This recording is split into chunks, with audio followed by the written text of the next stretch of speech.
السلام علیکم ورحمۃ اللہ وبرکاتہ۔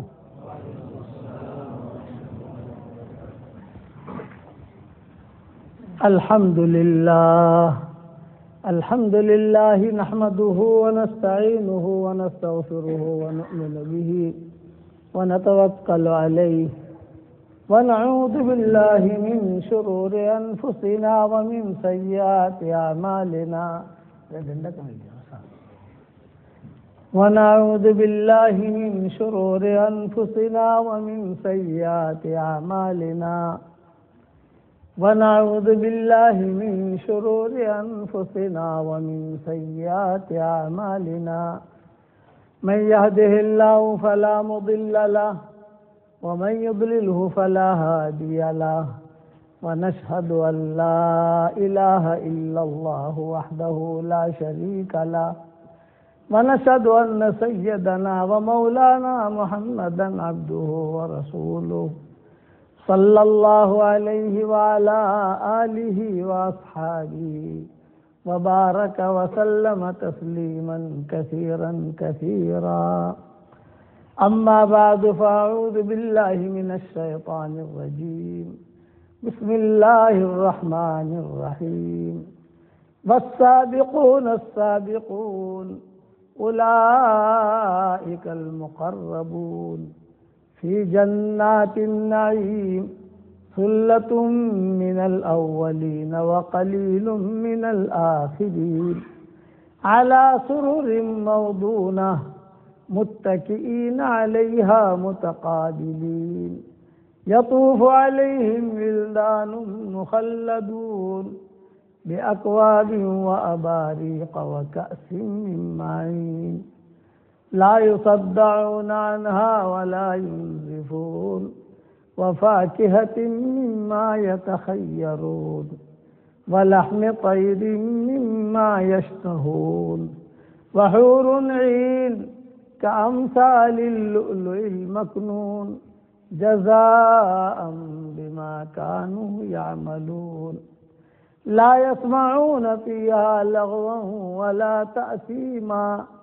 إلا قيلا سلاما سلاما وأصحاب اليمين ما أصحاب اليمين في سدر مخضود وطلع ممدود وظل ممدود وماء مسكوب وفاكهة كثيرة لا مقطوعة ولا ممنوعة وفرش مرفوعة إنا أنشأناهن إنشاء فجعلناهن أبكارا عربا أترابا لأصحاب اليمين ثلة من الأولين وثلة من الآخرين صدق اللہ العظیم۔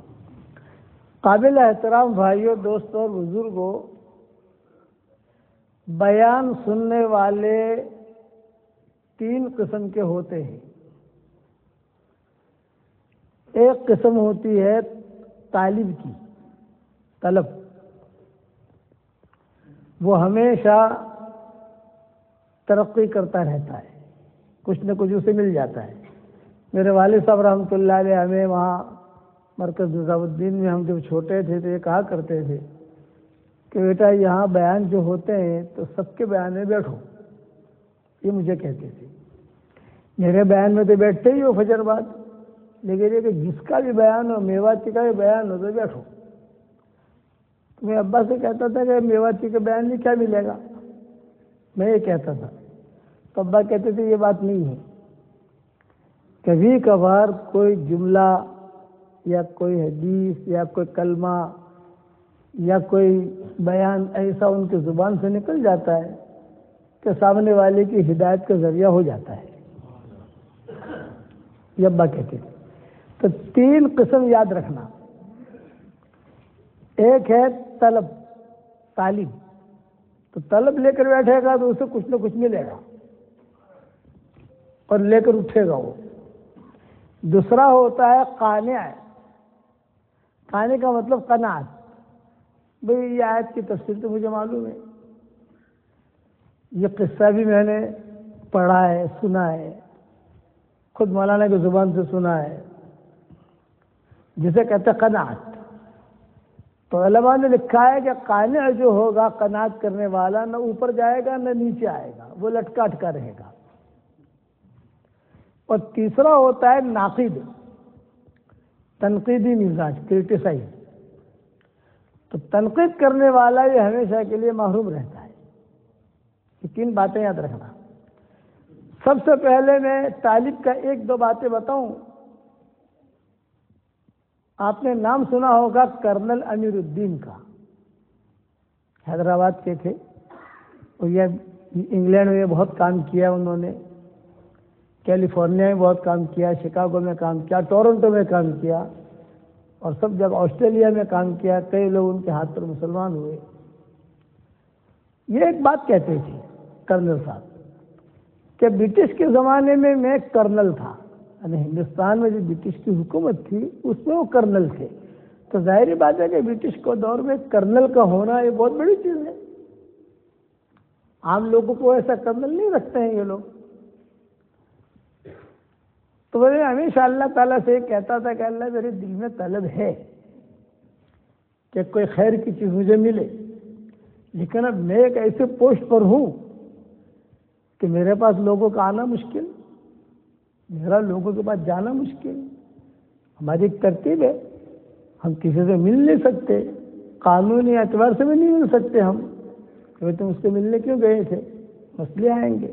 لیکن اللہ کوئی چیز دے، مجھے کچھ دے، کچھ دے، کچھ دے۔ تو ایک اچھا کرنل امیر الدین نے ایک قصہ خود ہمیں سنایا۔ حضرت جی رحمۃ اللہ علیہ بیٹھے ہوئے، ہمارے والد صاحب رحمۃ اللہ علیہ بیٹھے ہوئے، میں بیٹھا ہوا، غالباً ٹورنٹو کا کینیڈا کا سفر تھا ہمارا، اس مجلس میں سنایا یا لیکن تھا کسی فورن میں کسی جگہ سفر، وہاں انہوں نے قصہ سنایا اپنا۔ حضرت جی سے کہا کہ حضرت میں تبلیغ کے کام میں کیسے لگا بتاؤں؟ یہ حضرت کو پوچھے، ابا جی بیٹھے ہوئے تھے، تو حضرت نے فرمایا بتاؤ۔ تو انہوں نے کہا کہ ہمارے یہاں حیدرآباد میں ایک اجتماع تھا، اس میں مولانا عمر صاحب کا بیان ہوا، میں بھی بیان میں گیا تھا، لیکن عام لوگوں کی طرح بیٹھ گیا، بیان سنا، دیکھا چہرہ ہاں یہ مولوی صاحب ہے۔ حیدرآباد والوں کے بولنے کا ڈھنگ بھی الگ ہوتا ہے اور ان کی سلامی بھی الگ ہوتی ہے، فرشی سلامی ہے، فرشی حیدرآباد کے لوگ جو ہے، کیونکہ ہمارے شاگرد بہت ہیں حیدرآباد میں سب جگہ، یہاں حیدرآباد والے ہوتے ہیں۔ تو بولے دوسرے دن میں تھکا ہارا اپنے کمرے میں تھا اور کسی نے دستک دی، تو میں نے دیکھا تو مولانا عمر صاحب تھے، خصوصی ملاقات میں آئے تھے مولانا عمر صاحب اور قاضی عبد الوہاب صاحب رحمۃ اللہ علیہ، احمدآباد کے ہمارے بہت پرانے ساتھی میں سے تھے۔ اللہ دونوں کے قبر کو روشن رکھے اور روشن کرے۔ مولانا نے دستک دی، میں نے جو اندر سے دیکھا، ارے یہ تو مولانا عمر صاحب ہے، رات کو جن کا بیان ہو ملی پلی میں، ملی پلی ان کے گھر سے قریب۔ تو یہ کرنل صاحب نے اپنے بیٹے کو بلایا، چھوٹا بیٹا تھا، اس کو کہا اور بلا کر یوں کہا کہ باہر مولوی صاحب کھڑے ہیں، تو ان سے کہہ دے کہ ڈیڈی گھر میں نہیں ہے۔ سمجھ گئے نا آپ لوگ کہ ڈیڈی گھر میں نہیں ہے، اتنا کہہ دے۔ اور وہ بچہ تھا، مرفوع القلم، بچے پر تو کوئی قلم نہیں چلتی نا، بچہ مجنون، اس پر کوئی قلم نہیں چلتی، مرفوع القلم تھا۔ وہ باہر نکلا اور کہا السلام علیکم مولانا صاحب، ڈیڈی کہتے ہیں کہ ڈیڈی گھر میں نہیں ہے۔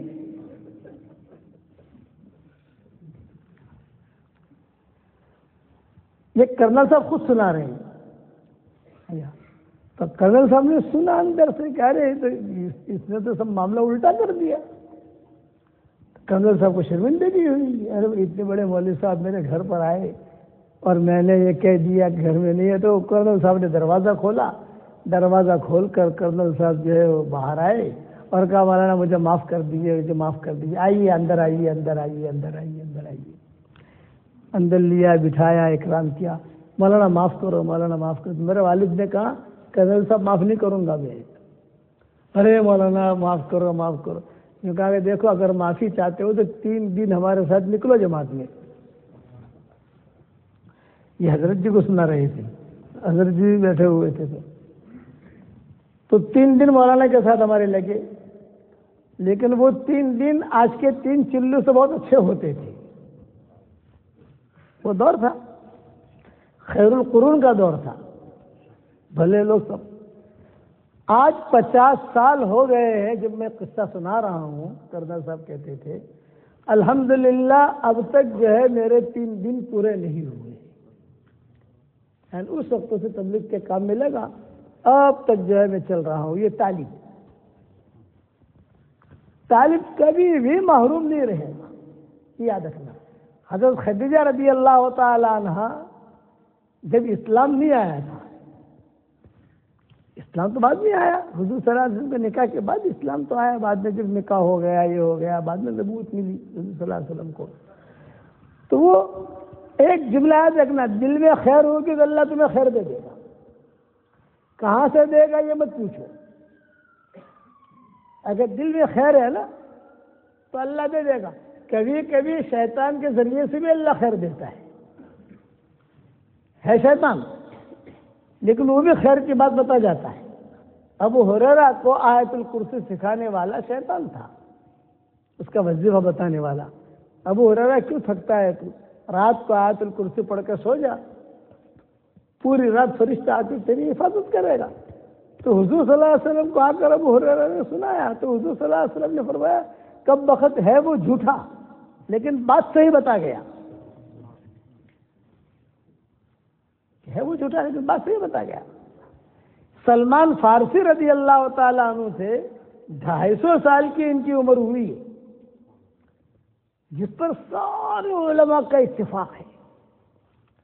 300 ساڑھے 300 سال میں علماء کا اختلاف ہے، لیکن 250 سال پر تو کسی نے اختلاف کیا ہی نہیں ہے۔ اتفق العلماء، 250 سال کی ان کی عمر ہوئی ہے۔ وہ آسمان کو دیکھتے تھے، ایران کے تھے اور آسمان کو دیکھ کر یہ کہتے تھے کہ اس کو بنانے والا کوئی ہے۔ آج کی پوجا پاٹ کرتے تھے، مجوسی تھے، ان کے باپ دادا بہت رئیس زادے تھے، بہت بڑے مالدار کے بیٹے تھے۔ ان کا والد بہت بڑا تاجر تھا ایران کے اندر۔ اور بس ایک بات تھوڑی سی لطیفے کی کیا دیتا ہوں، لطیفہ حدیث میں نہیں ہے لیکن لطیفہ، کہ جس نام کے آخر میں نون آئے گا نا، نون یا تو ایک دم ٹاپ 1 ہوگا یا ایک دم نیچے ہوگا، بیچ نہیں ہوگا اس کا۔ ارے سمجھ گئے بولٹن والوں، جس نام کے آخر میں نون آئے گا، نون، تو یہ ایک ٹاپ 1 ہوگا یا ایک دم نیچے ہوگا، بیچ والا معاملہ نہیں ہوگا۔ دین ٹاپ 1، قرآن ٹاپ 1، ایمان ٹاپ 1، رمضان ٹاپ 1، شعبان ٹاپ 1۔ یہ جان نون آئے گا یا تو ایک دم اوپر ہوگا یا ایک دم نیچے ہوگا۔ شیطان، ارے بتاؤ تو صحیح، سمجھ گئے نا؟ فرعون، قارون، حامان، اسی طریقے پر ملکوں کے نام، شہروں کے نام بھی ہیں۔ یمن یا تو ایک دم اوپر ہوگا یا نیچے ہوگا، ایران یا تو ایک دم اوپر ہوگا ایک دم نیچے ہوگا۔ اس دن ہمارے گاؤں کا نام ہے گٹھامن، نون آ گیا نا، تو یا تو دن کا کام کرو گے تو ایک دم اوپر جاؤ گے، اور اگر دن کا کام نہیں کرو گے تو ایک دم نیچے آؤ گے۔ یہی معاملہ ہے بولٹن۔ میں نے پہلے کہہ دیا تھا، لطیفہ سنا رہا ہوں، چونکہ ایران کا تذکرہ ہے نا یہاں، تو اس زمانے میں وہ جو ہے بڑے بڑے تاجر وہاں ہوتے تھے ایران کے اندر۔ یہ ان کے والد جو بڑے تاجر تھے، اور یہ سلمان فارسی کہتے تھے کہ یہ آسمان، یہ ستارے، یہ کوئی ہے، لیکن اندر رکھتے تھے، وہ ظاہر نہیں کر سکتے تھے۔ تو سلمان فارسی کہتے تھے ایک مرتبہ حضور صلی اللہ علیہ وسلم کے سامنے سلمان فارسی نے اپنا قصہ بیان کیا تو حضور نے کیا فرمایا؟ سلمان، میں سب کو جمع کرتا ہوں، تو تیرا اسلام لانے کا قصہ سب کے سامنے بیان کر۔ تو حضور صلی اللہ علیہ وسلم بیٹھے، اب حضور بیٹھے ہوئے نیچے اور سلمان فارسی بیٹھے ہوئے اوپر، اور ازواج مطہرات کو جمع کیا، اور سلمان فارسی نے قصہ سنایا تو سلمان فارسی بھی رو رہے تھے اور حضور بھی رو رہے تھے، اور مائیں بھی رو رہی تھی۔ طالب جو ہوگا وہ کبھی بھی اٹکے گا نہیں، ہر جگہ سے اسے مل جائے گا، کہیں نہ کہیں سے لے لے گا، اپنا کام اس کو ہدایت والی راستہ مل جائے گا۔ تو سلمان فارسی کہتے تھے کہ میں اکیلا بیٹا تھا، میرا ابا کا اکیلا، نہ میرا بھائی نہ بہن کچھ بھی نہیں، اور ساری پراپرٹی میری اکیلی کی۔ ایک دن میرے والد کی طبیعت خراب ہوئی تو میرے والد نے مجھے کہا کہ بیٹا آج میری طبیعت خراب ہے، باہر کا کچھ کام ہے، تو نمٹا دے، لیکن جلدی واپس آنا، دیر مت کرنا۔ بہت اچھا، میں باہر نکلا۔ جب باہر نکلا تو ایک کنائی جو ہے نا چرچ جیسے وہ ایسے ان کی بھی عبادت گاہیں ہوتی ہے، تو ان کی عبادت گاہ تھی، باہر لوگ کھڑے ہوئے تھے۔ سلمان فارسی کہتے میں بھی کھڑا ہو گیا، پوچھنے لگا بھی کیوں کھڑے ہو؟ بولے یہاں ہم نماز پڑھیں گے، ان کی عبادت کریں گے۔ اچھا تو میں بھی آ سکتا ہوں اندر؟ ہاں آ جاؤ۔ سلمان فارسی کہتے ہیں میں بھی داخل ہو گیا، ان کی عبادت دیکھی، کچھ ہماری عبادت سے اچھے لگی، ہماری جو عبادت تھی اس سے اچھے لگی، ہم تو آپ کو پوچھتے تھے۔ ان کے گھر میں سلمان فارسی کہتے تھے میرے گھر میں ہزاروں سال سے جو ہے آگ جلتی تھی، بجھتی نہیں تھی، اور باقاعدہ لوگوں کو متعین کیا تھا یہ آگ بجھنی نہیں چاہیے، جس دن یہ آگ بجھی اس دن ساری دنیا کی روشنی ختم ہو جائے گی۔ تو جو ہے گھی تیل سارا انتظام رہتا تھا، اور لکڑیاں جو ڈالے جاتے تھے وہ جلتی رہتی، اس کی عبادت کرتے تھے یہ لوگ۔ اب سلمان فارسی کہتے ہیں کہ میں نے پوچھا ان لوگوں سے بھئی تمہارا یہ مذہب ہے، دیکھو طالب، میرے والد صاحب رحمۃ اللہ علیہ فرماتے تھے کہ جس کے دل میں ہدایت کی طلب ہوگی تو جنگل میں بھی ہوگا تو بھی اللہ اس کو ہدایت دے دے گا،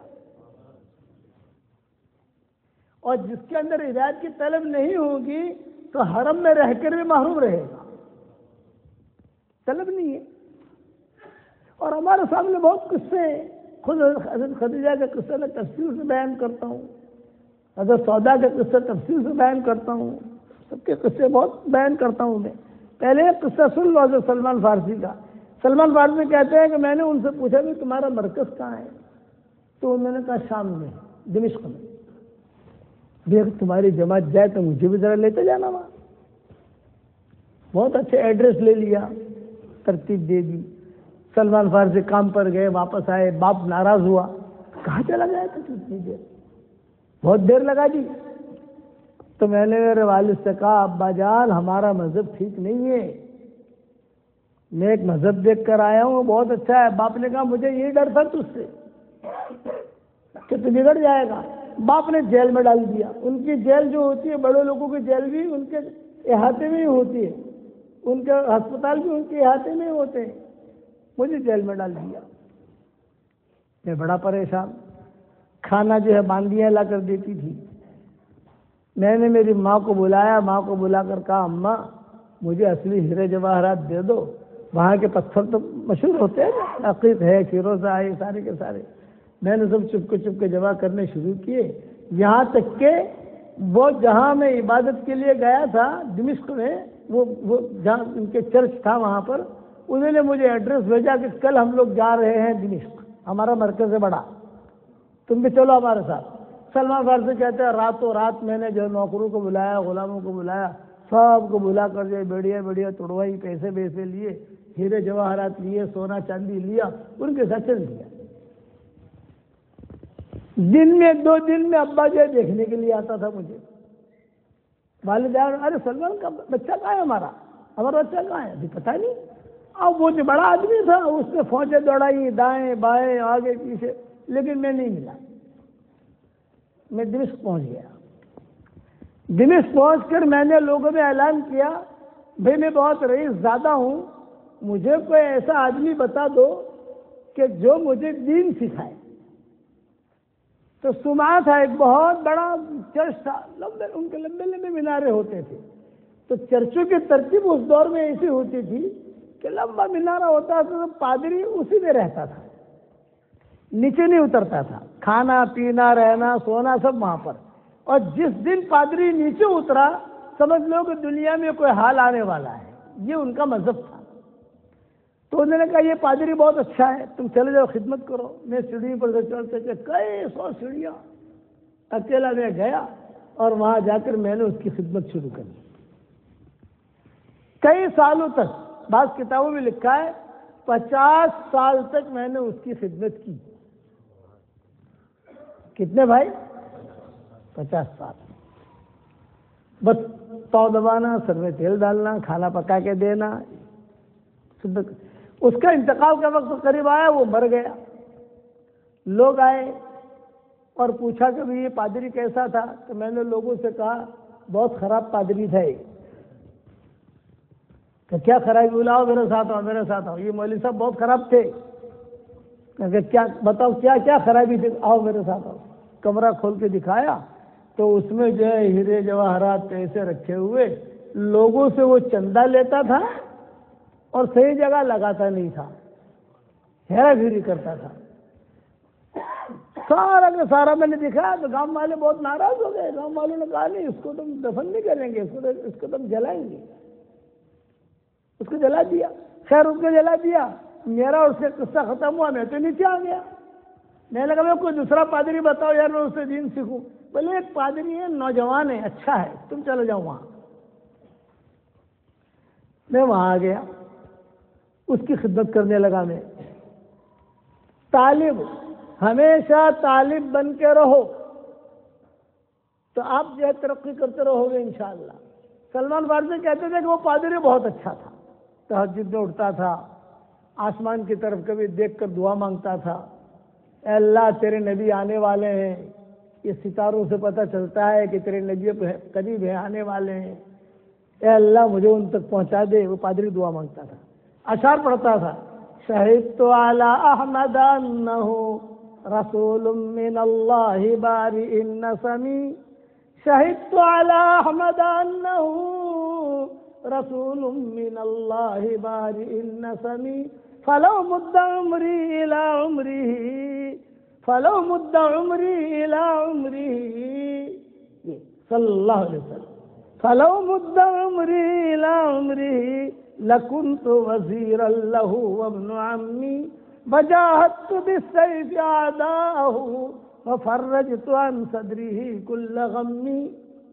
میں سنتا تھا یہ اشعار، شاہد طبہ کے بھی ملتے ہیں اور یہ اشعار اس پادری کے بھی ملتے ہیں۔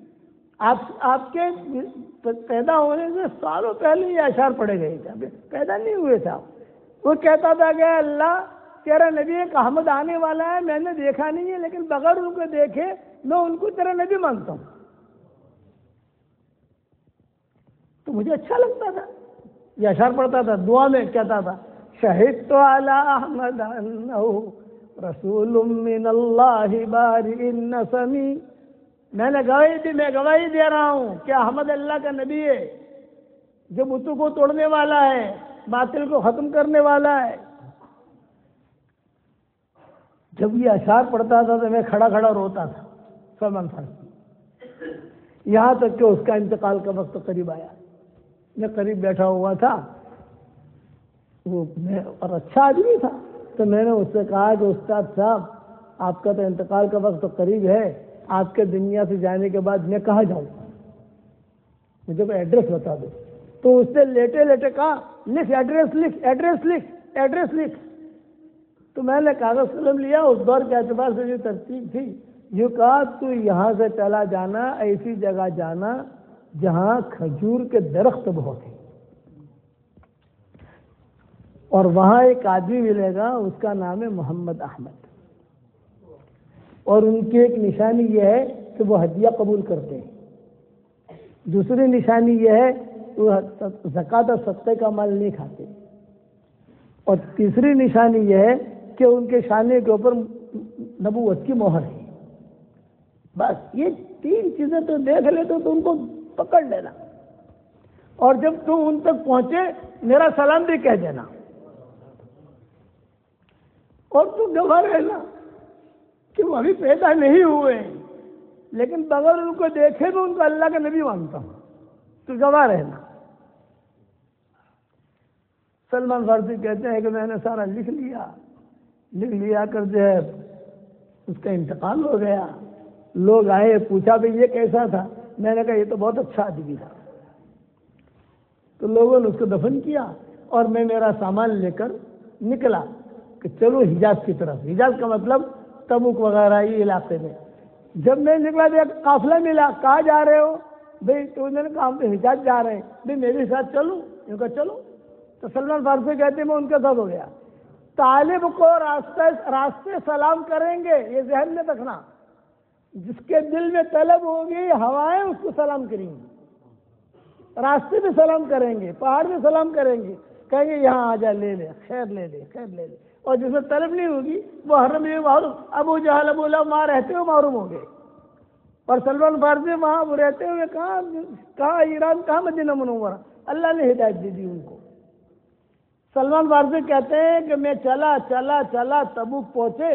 جب تبوک پہنچے تھے قافلے والے بہت خراب تھے, ان سب نے مجھے پکڑ لیا, میرا سارا سامان لے لیا, پیسے لے لیے اور اعلان کر دیا یہ ہمارا غلام ہے, ایرانی غلام, کون خریدتا ہے؟ میں کہتا تھا ارے بھائی میں غلام نہیں ہوں, میں تو شہزادہ ہوں. ارے میں تو مالدار کا بیٹا ہوں. نہیں غلام ہے. یہ کہہ کر انہوں نے مجھے بیچ دیا. یہاں پر سلمان فارسی جب قصہ کہتے کہتے پہنچتے تھے تو رو دیتے تھے اور ایک جملہ کہتے تھے, حضرت اسلام کے خاطر اور آپ تک پہنچنے کے خاطر 20 مرتبہ لوگوں نے مجھے خریدا ہے اور بیچا ہے. 20 مرتبہ لوگوں نے خریدا بیچا, لوگوں نے خریدا بیچا. یہاں تک کہ ہوتے ہوتے وہ یہودی تھے, مجھے خیبر لے آئے. اب خیبر سے مدینہ منورہ قریب ہے, مجھے کچھ پتا نہیں, مجھے جانتا ہی نہیں تھا مدینہ کہاں ہے. لیکن خیبر میں کھجور کے درخت بہت, میں اوپر جب چڑھتا تھا اپنے کام کے لیے کھجور کا, تو مدینہ منورہ کی طرف ایسی میری نظر پڑتی کہ اس طرف مدینہ ہے. وہاں سے جو ہوائیں آتی تھی ان ہواؤں میں حضور صلی اللہ علیہ وسلم کی خوشبو مجھے محسوس ہوتی تھی. یہ تعلیم خوشی محسوس ہوتی تھی کہ بھئی میں کہیں قریب میں ہوں, مجنون کا خواب پورا ہو رہا ہے, قریب میں ہوں. سلمان فارسی کہتے ہیں کہ پھر مدینہ منورہ سے یہودی آئے اور انہوں نے مجھے خریدا. یہ 20ویں مرتبہ تھا. بکتے میں خیبر آیا اور مدینہ منورہ سے بنو قریظہ والے آئے. بنو قریظہ کا بہت بڑا قبیلہ تھا مدینہ منورہ میں, یہودیوں کا بہت بڑا قبیلہ تھا. تو وہ آئے یہاں خیبر اپنی کسی کام سے, تو دیکھا کر یار یہ نوکر اچھا ہے, یہ غلام اچھا ہے, تو خیبر والوں نے مجھے بیچ دیا. وہ لوگ مجھے مدینہ منورہ لے کر چلے. جب مدینہ منورہ کی بارڈر میں داخل ہوا اور مدینہ منورہ کے کھجور کے درخت میں نے دیکھے, ہر درخت کے ہر پتے سے حضور صلی اللہ علیہ وسلم کا نور ٹپکتے ہوئے مجھے محسوس ہوتا ہے کہ مانو نہ مانو یہی وہ شہر ہے, یہی وہ گاؤں ہے. باب العوالی ایک جگہ ہے مدینہ منورہ میں, وہاں ایک یہودی کا بہت بڑا باغ تھا. اب بھی باغات ہیں, اب تو ہمارے قبضے میں آ گئے سب, لیکن اب بھی باغات ہیں وہاں. ابھی حکومت نے اسے جانے ختم نہیں کیے ہیں. میں بھی وہیں رہتا ہوں مدینہ منورہ میں, باب العوالی پر ہی رہتا ہوں. تو وہ درخت میں بہت بڑا سیٹ تھا آدمی, وہاں پر وہ مجھے لے گیا, مجھے کام سونپ دیا. یہ بھائی تم مینیجر ہو اس کے. میرے انڈر میں 400 باندیاں اور غلام تھی. 400, اتنا بڑا باغ تھا اس کا. روزانہ جو ہے مجھ سے کھجورے وغیرہ لے جاتے, گاؤں جا کر بیچتے, رات کو آ کر حساب دیتے. تو ایک بار تو میں نے ان 400 سے کہا بھائی میں تمہارا مینیجر ہوں, مجھے ایک بات تو بتاؤ, یہ گاؤں کے اندر کوئی محمد احمد نامی آدمی ہے؟ انہوں نے کہا یہاں کوئی ہے نہیں، لیکن ایسے چرچے ہیں کہ مکہ سے آنے والے ہیں،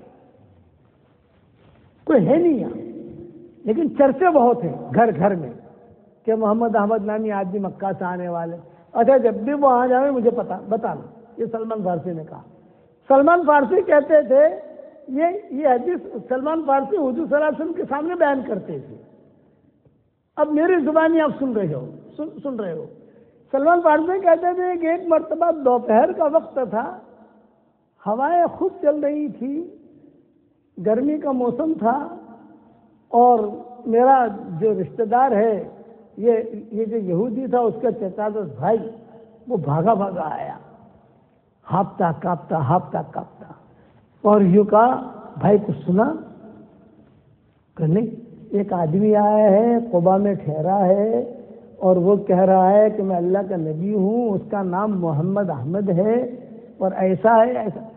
میں نے اوپر سے سن لیا، میں نے کہا واہ واہ واہ، یہ وہی جگہ ہے جہاں میں آیا ہوں، یہ وہی جگہ ہے جہاں میں آیا ہوں۔ اب وہ اس کا بھائی تو چلا گیا، تھوڑی دیر کے بعد میں نیچے اترا اور سیٹھ سے پوچھا آپ دونوں کیا باتیں کر رہے تھے؟ بھائی محمد احمد قبا دونوں۔ تو وہ مجھ پر غصہ ہوا، لطمنی لطمہ، عربی کے جملے، لطمنی لطمہ، مجھے ایک تھپڑ مارا زور سے یہودی نے۔ ہماری پرائیویٹ باتیں تو سنتا ہے، یہ کیوں سنتا ہے تو؟ جا اپنا کام کر۔ سلمان فارسی کہتے ہیں رات کو جب سو گئے سب لوگ تو میں نے کھجوریں لی تھوڑی سی، اور کھجور لے کر وہی باب الاوالی سے قبا پیدل گیا،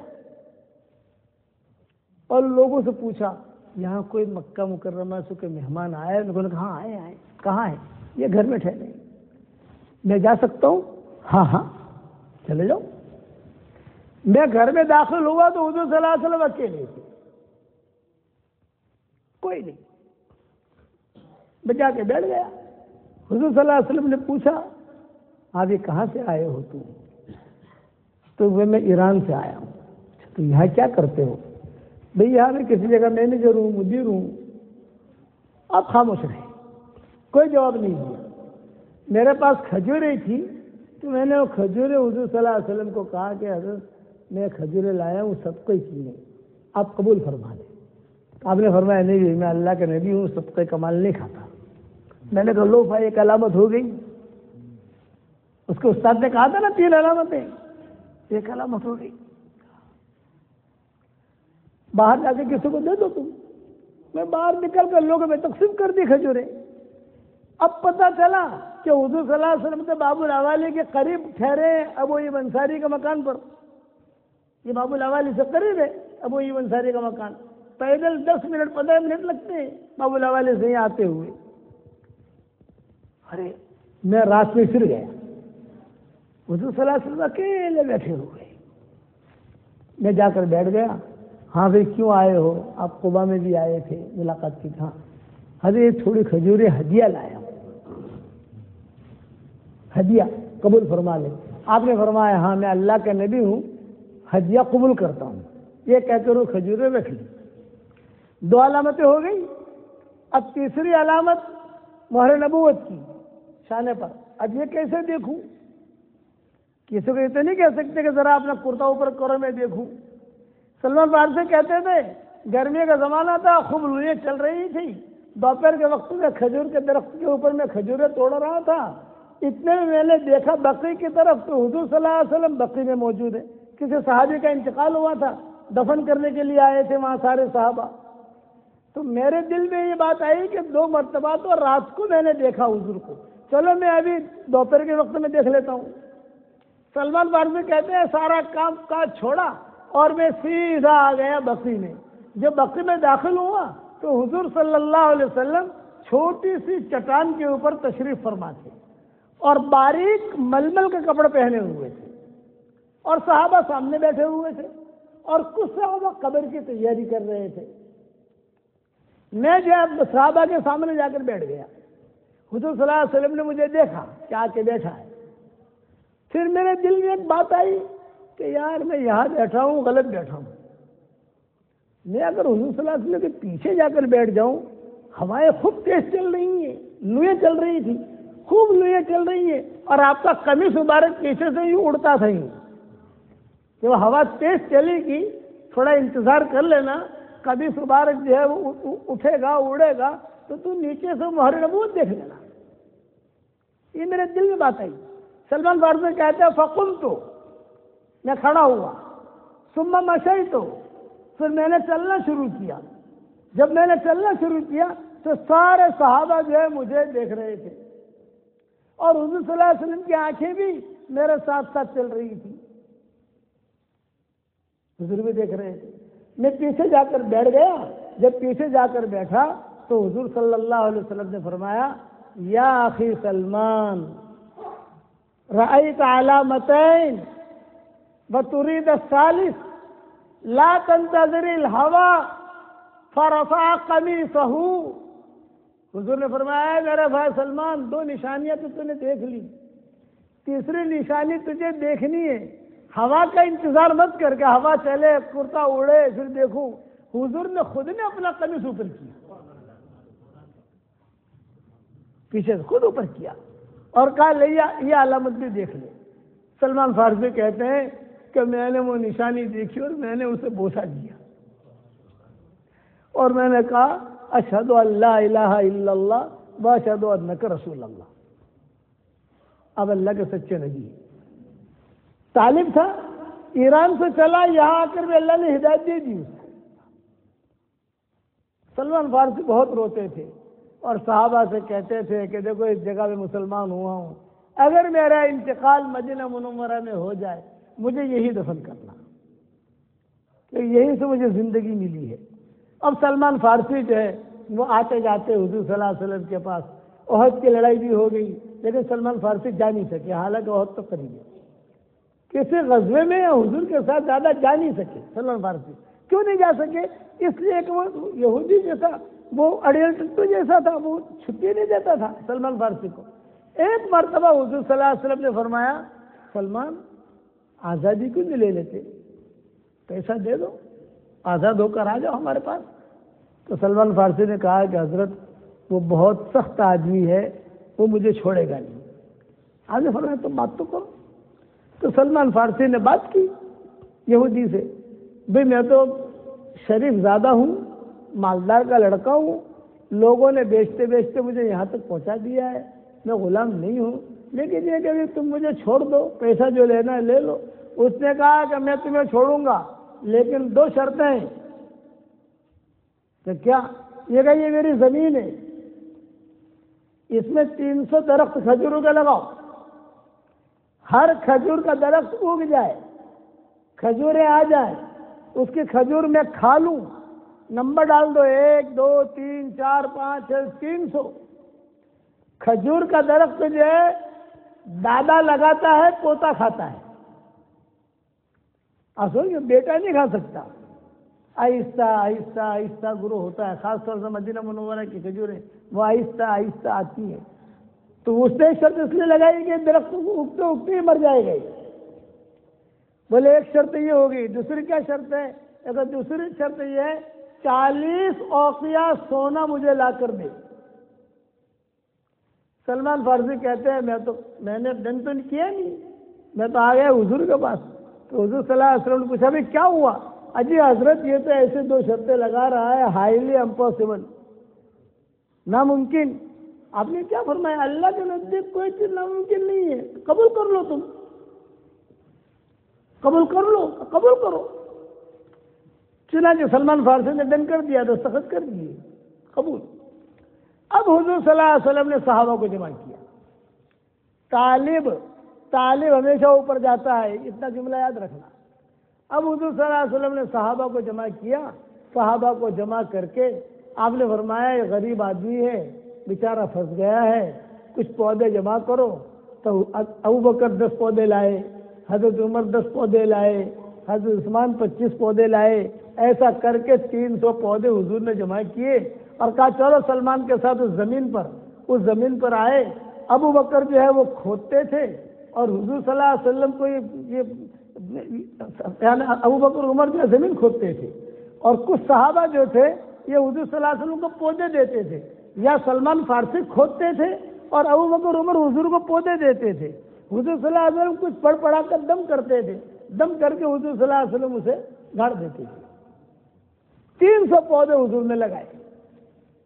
جب 300 پودے لگائے تو پٹافٹ اگ گئے, کھجوریں بھی آ گئی. سلمان فارسی گئے, یہ 1 نمبر کی کھجور, یہ 2 نمبر کی کھجور, یہ 3 نمبر کی کھجور. مجھے یہودی کہنے لگا یہ تو جادو ہے, یہ تو ہو ہی نہیں سکتا, بھی آ کے دیکھ لے تو. حضور کا معجزہ تھا وہ. اس نے آ کے دیکھا, ارے ہاں سب 10 تیار ہو گئے. چلے ایک شرط تو ہو گئی, اب 40 وقیہ سونا لا. حضور صلی اللہ علیہ وسلم کے پاس سلمان فارسی آتے جاتے تھے, تو حضور نے پوچھا بھائی کیا ہوا؟ اصل کھجوریں تو کھلا دی میں نے اس کو, وہ تو سمجھ گیا, لیکن یہ 40 وقیہ سونا مانگ رہا ہے. ارے ہاں آج عائشہ کے پاس سونا آیا ہے. حضرت عائشہ کے پاس کان کی بالی کا مختصر سونا آیا تھا, مختصر تھا, تو جاؤ وہاں سے لے آؤ. حضرت سلمان فارسی کے کہ امی جان حضور صلی اللہ علیہ وسلم نے وہ سونا منگوایا ہے. تو حضرت عائشہ نے کہا بھی یہ تو میرے کان کی بالی کا ہے. کان کی بالی ہوتی کتنا مختصر سا ہوتا ہے. کہا کہ حضرت وہ تو یہ کہہ رہی ہے کہ کان کی بالی. تو آپ نے فرمایا جاؤ خرچ کرو, اللہ تعالیٰ اور دے گا, ان کو کہو کہ دے دو. چنانچہ حضرت عائشہ کے بعد جب دوسری مرتبہ گئے, کب وہ تو حضور منگوا رہے ہیں کہ وہ اللہ تعالیٰ کسی اور جگہ سے دے دے گا تمہیں. تو حضرت عائشہ نے تھوڑے سے جذبات میں پردے کے پیچھے سے یوں پھینکا, سمجھ گئے نا. حضرت سلمان فارسی لے کر آئے وہ سونا حضور کے پاس, اور حضور صلی اللہ علیہ وسلم سے کہا کرتے تھے, آپ نے فرمایا جاؤ تمہارا جو سیٹ ہے اس کو دے دو. سلمان فارسی کھڑے رہے. دیکھ کیوں کھڑے ہو؟ حضرت وہ تو 40 اوقیہ مانگتا ہے, اور یہ تو اونٹ کے منہ میں زیرہ. تو اونٹ کے منہ میں زیرے کی کیا حیثیت ہوتی ہے؟ تو یہ فرمایا کہ جو اللہ کھجور کو کم مدت کے اندر اگا سکتا ہے, وہ اللہ اس کا وزن بھی بڑھا سکتا ہے. وہ اللہ اس کا وزن بھی بڑھائے گا. تم جاؤ. خیر وہ لے کر گئے. ہاں کیا لائے؟ سونا لایا ہوں. اس نے ترازو منگوایا, تولے. تو روایت تمہیں یہ ہے کہ جب تولا تو ٹھیک 40 اوقیہ تھا, ٹھیک. اور سلمان فارسی آزاد ہو گئے. آزاد ہو کر حضور صلی اللہ علیہ وسلم کے پاس آئے اور خوش ہو گئے. اسی زمانے میں مشورے چل رہے تھے غزوہ خندق کے. تو سلمان فارسی نے سب کو روک لیا, بھائی غزوہ خندق کی ذمہ داری مجھے دے دو. ایران میں ہم کیسا مقابلہ کرتے ہیں اس طریقے سے مقابلہ کریں گے. تو حضور صلی اللہ علیہ وسلم نے امیر بنا دیا, سلمان فارسی کو امیر بنا دیا. یہ امیر, اس غزوے کو جو مشورہ کرنا ہے سلمان فارسی سے کرو. خندق میں کھودی گئی ان کے مشورے سے, سلمان فارسی کے مشورے سے. مسلمان غالب آ گئے. قصہ مشہور ہے, آپ حضرات ہم سے زیادہ جانتے ہو. چنانچہ جب مسلمان غالب آ گئے تو ہر صحابی کہنے لگا سلمان منا. مہاجرین کہنے لگے سلمان ہمارا ہے, ان کا تو یہاں کوئی تھا ہی نہیں. اور پھر انصار کہنے لگے سلمان ہمارا ہے. حضور صلی اللہ علیہ وسلم سنتے تھے, مہاجرین کہتے تھے سلمان ہمارے خاندان کا, اور انصار کہتے تھے سلمان ہمارے خاندان کا. تو حضور صلی اللہ علیہ وسلم نے سب کو جمع کیا اور یہ فرمایا کہ دیکھو سلمان تمہارا بھی نہیں ہے, سلمان تمہارا بھی نہیں ہے, سلمان منا اہل البیت, سلمان تو میرے خاندان کا ہے.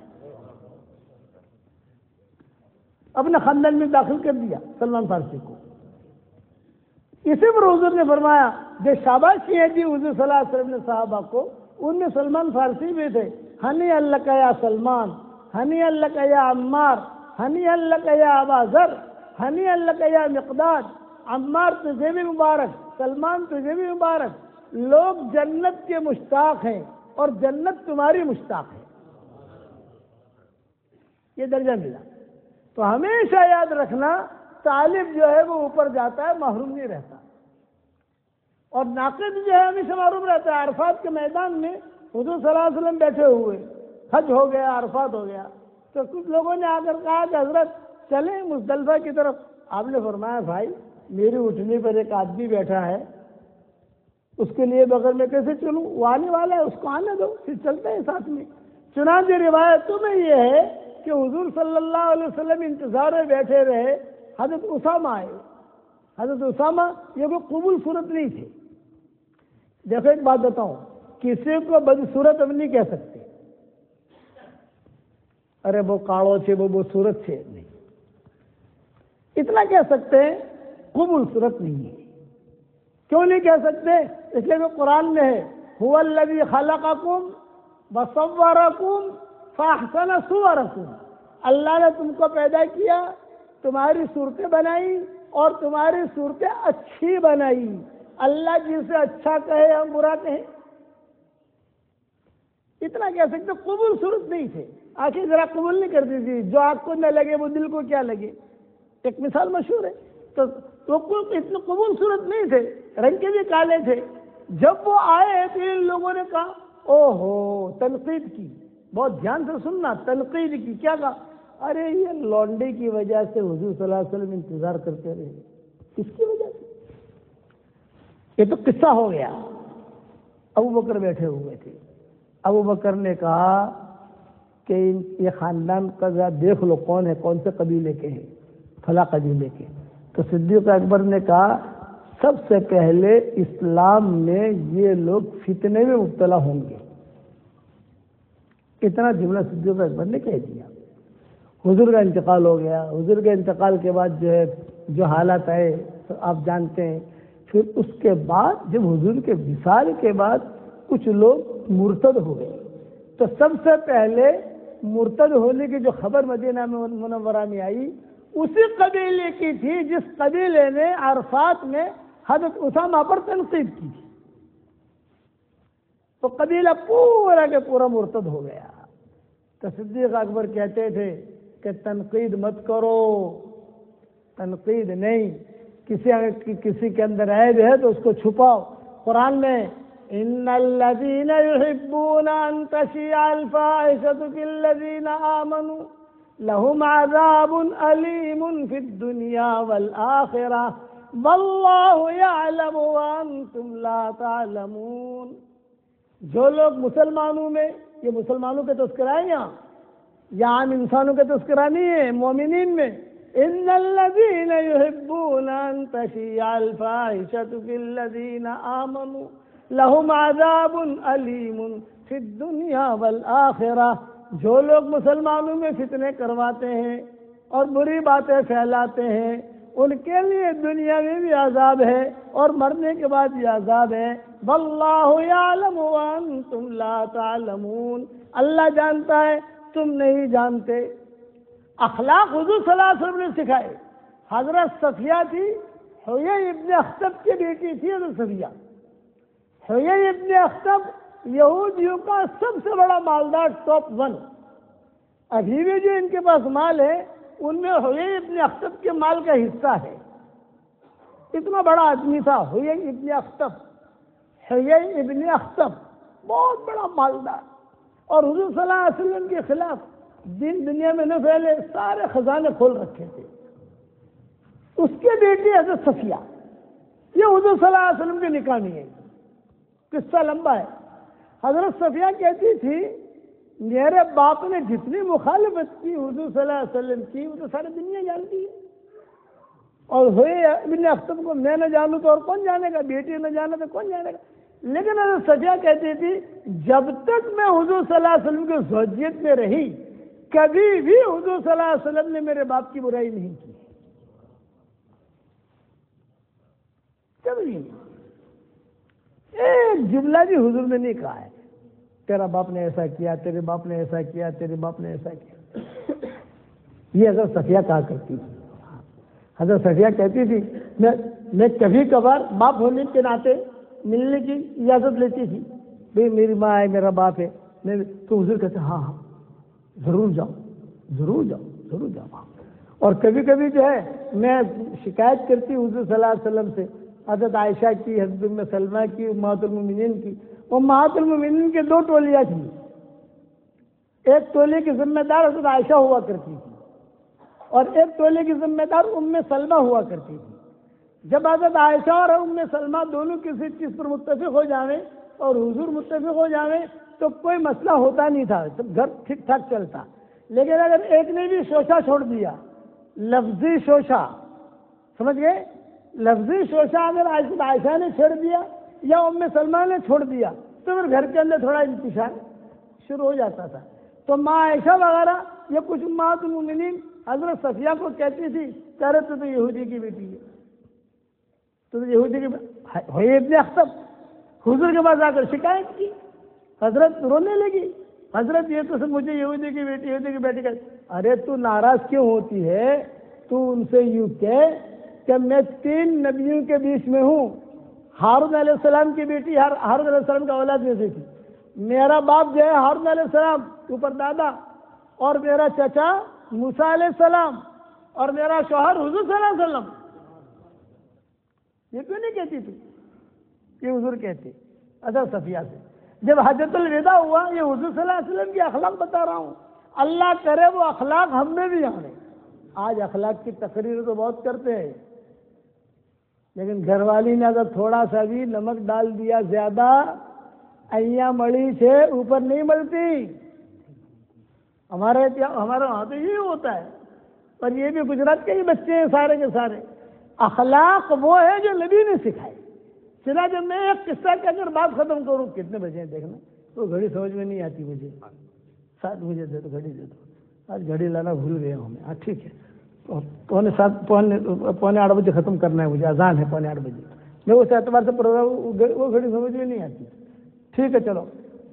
جب حجۃ الوداع ہوا حضور صلی اللہ علیہ وسلم کا, تو آپ صلی اللہ علیہ وسلم نے پورا, میرا حجۃ الوداع کا بیان یوٹیوب پر کہیں رکھا ہوگا تو آپ سن لینا, تو پورا تو قصہ بیان نہیں کر سکتا, لیکن میں حضرت صفیہ کے متعلق کہہ دیتا ہوں کہ پورا سفر جو ہے, بس یہ میری ہے نا, ہاں چلو ٹھیک ہے. اپنی لاٹھی جو ہوتی ہے نا اپنے ہاتھ میں اچھی لگتی ہے, سمجھ گئے نا. اب اس لیے اس میں ہمیں سمجھ میں آ جاتی ہے یہ چیز. نہیں پانی چاہیے. میرا یہ بیان آپ دھیان سے سننا اور طالب بن کر سننا, تو آپ کو بہت چیزیں اندر سے پوائنٹ ملیں گے. حضور صلی اللہ علیہ وسلم نے پورے سفر کی ترتیب بنائی. اس ترتیب میں آپ نے یہ بنائی کہ ابھی مقام ابوا میں بھی ایک رات رہیں گے.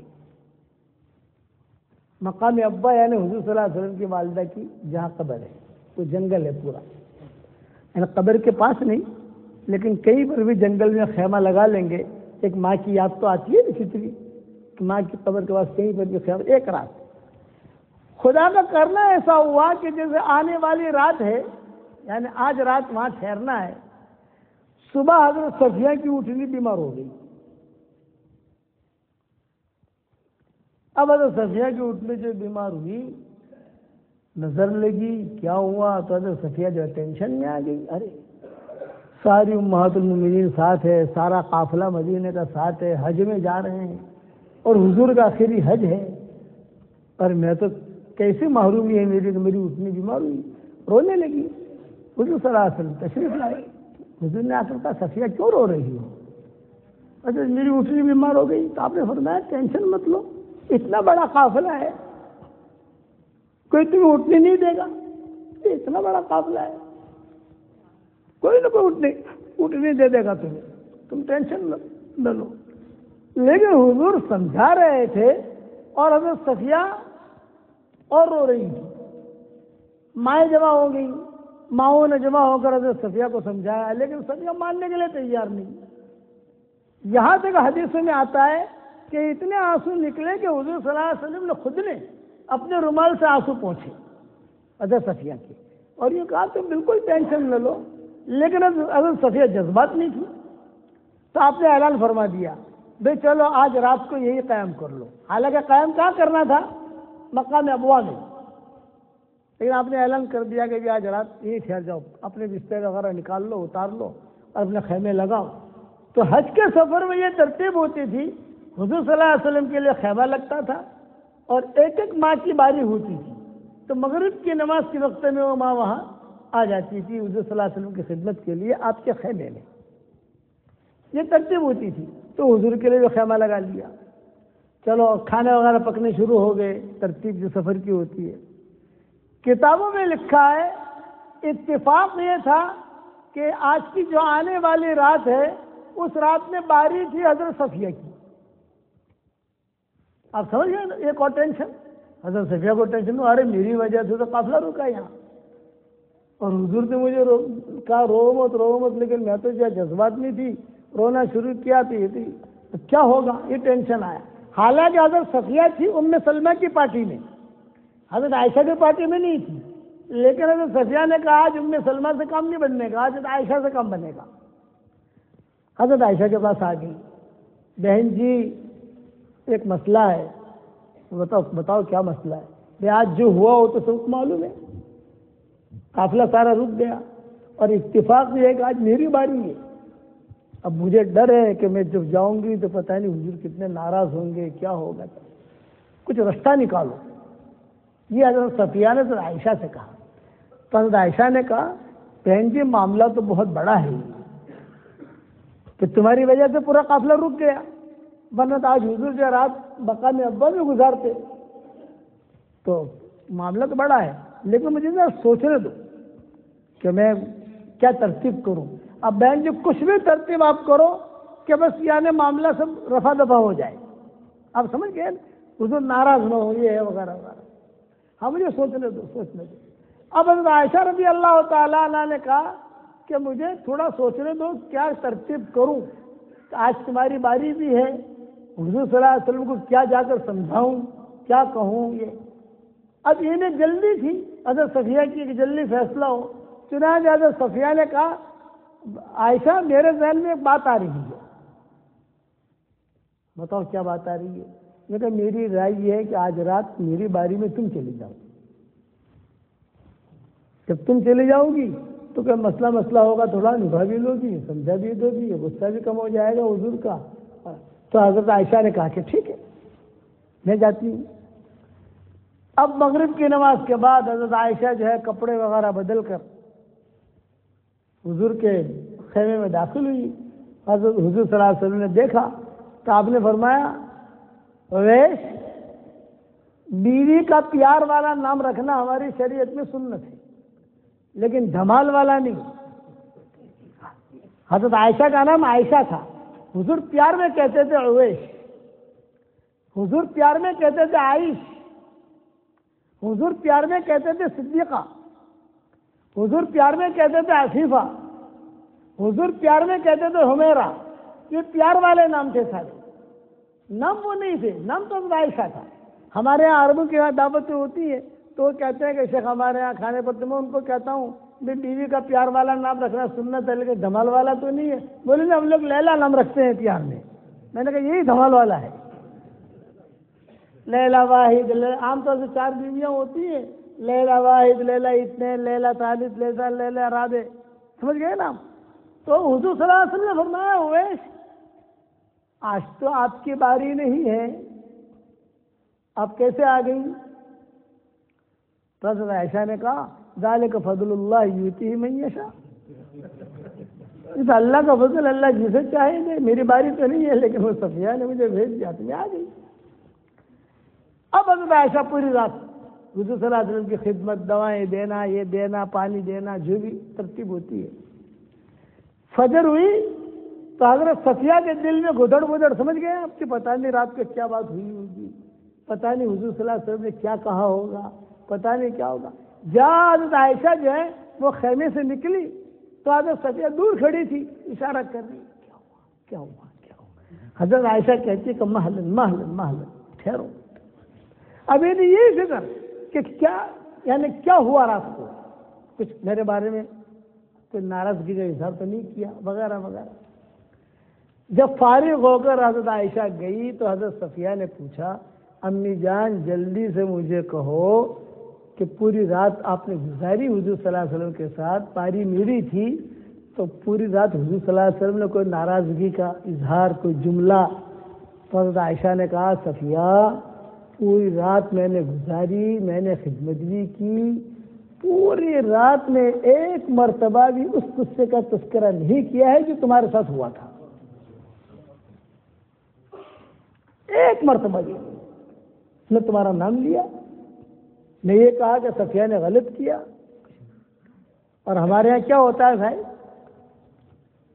نہ ہوا ہو نا قصہ، خیالات پر ہمیشہ یاد رکھنا، یہ آج کا سبق یاد رکھنا جو قومیں ڈوبتی ہیں اور جو قومیں اجڑتی ہیں اور جو دین کے کام اجڑتے ہیں، مدرسے اجڑتے ہیں، خانقاہیں اجڑتی ہیں، 3 بیماریوں کی وجہ سے اجڑتے ہیں بھائی۔ کتنے؟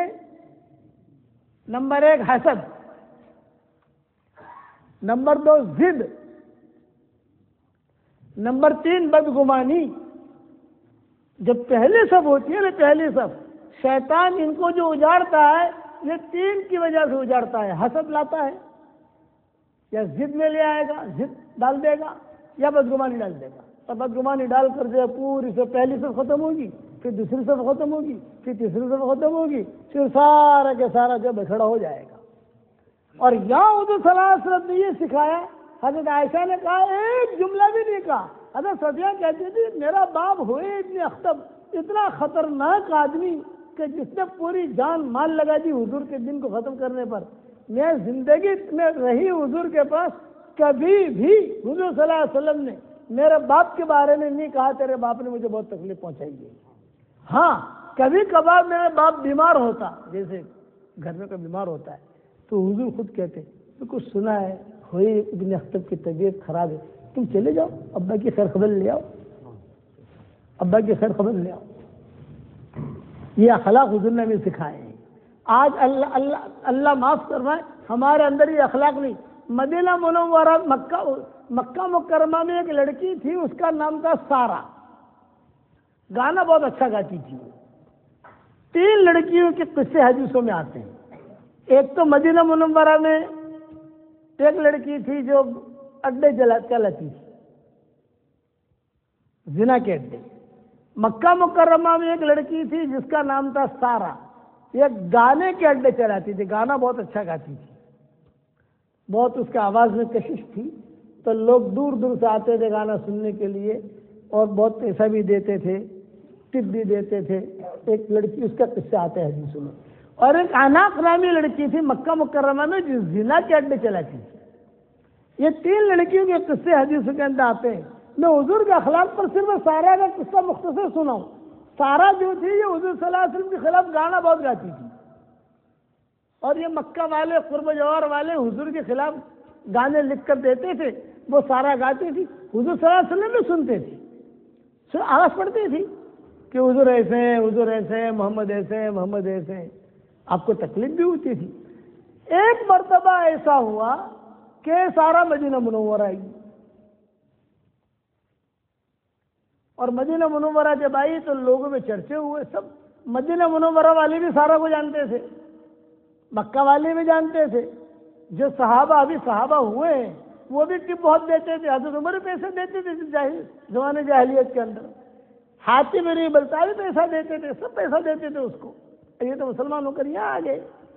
اب یہ عورت مدینہ منورہ میں آئی، جب مدینہ منورہ میں آئی تو کتابوں میں لکھا ہے کہ صحابہ نے آپس میں تذکرہ شروع کیا، کچھ سنا نہ، وہ سارہ آئی ہے مکہ سے۔ ارے سارہ مکہ کیوں آئی ہے انہیں کچھ پتہ نہیں، کہاں ٹھہری ہے لیکن کچھ پتہ نہیں، لیکن آئی ہے، میں نے بازار میں دیکھا تھا اس کو۔ یہ باتیں پہنچی ماؤں تک، تو ماؤں نے آپس میں تذکرہ کیا ابھی کیا کریں، حضور کو خبر دے نہ دیں۔ تو ہر ماں نے کہا بھی جس کی باری ہو ماں خبر دے دی، حضور صلی اللہ علیہ وسلم کو خبر دینے میں کیا جاتا ہے۔ چنانچہ جس ماں کی باری ہوتی تھی حضور صلی اللہ علیہ وسلم کے ساتھ ماں کہتی تھی حضرت کچھ سنا آپ نے؟ کہ نہیں۔ تو سارہ آئی ہے مکہ سے۔ اچھا سارہ مکہ سے یہاں آئی ہے مدینہ؟ ارے بھائی خدا نہ خواستہ کہیں مدینہ کا ماحول خراب نہ کرے وہ، کہ گانے کا اڈا وغیرہ نہ کھول دیں، یہاں آواز میں اس کی کشش تو ہے، یہود بھی سنتے ہیں، مشرکین بھی سنتے ہیں، سب سنتے ہیں۔ بات آئی گئی ہوگی، کسی چیز کے پیچھے حضور صلی اللہ علیہ وسلم کریدتے نہیں تھے۔ ہمارا کریدنے کا ہے نا، پورے بات کرے دیں گے، یہ نفاق کی نشانی اور بڑی نشانی ہے، کریدنا کسی کی بات کو، اس کی غیبت کرنا، اس کا پھیلانا نہیں۔ چنانچہ حضور اکرم صلی اللہ علیہ وسلم نے خاموشی اختیار کی۔ 1-2 دن کے بعد حضور صلی اللہ علیہ وسلم کا مشورہ مسجد نبوی میں چل رہا تھا، اور یہ سارہ جو ہے آپا بن کر آ گئی۔ آپا سمجھے نا بھائی، اوڑھنی بوڑھنی ڈال کر سب۔ صحابہ نے دیکھا تو صحابہ تو پہچانتے تھے، صحابہ نے دیکھ کر فوراً نظر نیچی کر لی، مسکرانے لگے کہ وہ آئی ہے، اشارہ کرنے لگے کہ وہ کھڑی ہے پیچھے. حضور کو پتہ نہیں، لیکن آپ بات کرتے کرتے حضور نے دیکھا کوئی عورت کھڑی ہے تو فرمایا من انت،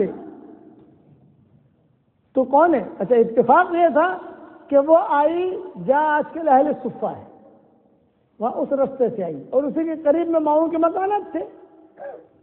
تو ماؤں کو بھی کسی نے کہا کہ وہ آ کر یہاں کھڑی ہے، تو ماؤں نے بھی دیکھنا شروع کیا، ہاں یہی ہے، یہ سارا، یہ سارا ہے، یہی ہے. ایک روایت میں اس کا نام سارا آتا ہے، ایک روایت میں اس کا نام سلمہ آتا ہے، دونوں سین سے سارا یا سلمہ. چنانچہ کتابوں میں لکھا ہے کہ حضور صلی اللہ علیہ وسلم نے پوچھا من انت، تو کون ہے؟ آپ نے غور سے دیکھا، اوہو انت سارا، یہ آپ نے کہا زور سے، انت سارا، تو سارا ہے؟ فرمایا ہاں. تو آپ نے دوسرا سوال کیا، جئت مہاجرہ، جئت مہاجرہ، تم مدینہ منورہ میں آئی ہو ہجرت کر کے آئی ہو؟ تو اس نے کہا اللہ نہیں. تو جئت مسلمہ، ہجرت میں سے کیا مسلمان ہونے آئی ہو؟ تو اس نے کہا نہیں. اچھا ہجرت کر کے بھی نہیں آئی، مسلمان بننے بھی نہیں آئی، مسلمان ہو کے بھی نہیں آئی، تو ہمارے مدینہ میں کیوں آئی ہو تم، کیا وجہ ہے؟ تو سارا نے کہا کہ حضرت بڑھاپے نے ڈیرا ڈال دیا، میری آواز بہت اچھی تھی، لوگ جو ہے میری آواز پر فرشتہ ہوتے تھے، اور اب جو ہے میں بڑھاپا آ گیا، اور بڑھاپے میں جو ہے کچھ کام وام بھی ہوتا نہیں ہے، آواز میں گھڑگھڑاہٹ بھی آنے لگی، اور جتنے میرے کسٹمر تھے وہ کئی کسٹمر تو جو ہے بدر میں مارے گئے، اور جو بچے کچے تھے یہ آپ کے پاس سامنے بیٹھے ہیں.